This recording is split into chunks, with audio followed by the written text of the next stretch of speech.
esimese raamatu 6. osa teine alapeatükk. Kujunemise lugu. Termin panjatjad kujunes vene keelest sõnast panjatna.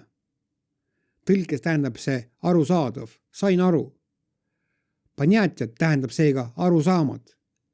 Need arusaamad kujunesid Nõukogude Liidu algusaastate vanglates varga koodeksina ja nendest kujunesid kirjutamata seadused. Tegu on väga unikaalse nähtusega. Eestlase kultuuriline taust ja mentaalsus olid ja on siiani venelase omadest väga erinevad, kuid Nõukogude võim jättis oma jälje nii ühiskonda kui ka vanglatesse.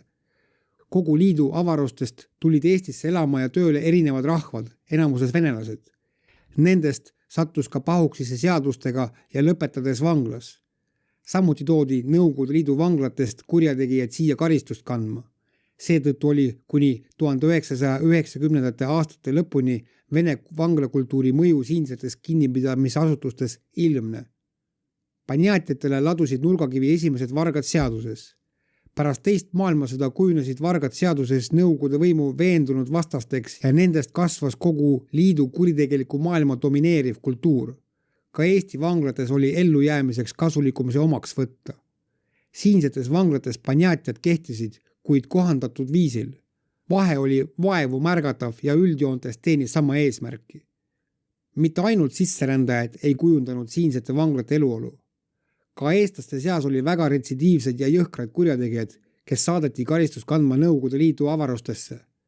Seal formeerus nende kujutlus vangide elukorraldusest. Vabanedes naasesid nad Eestisse.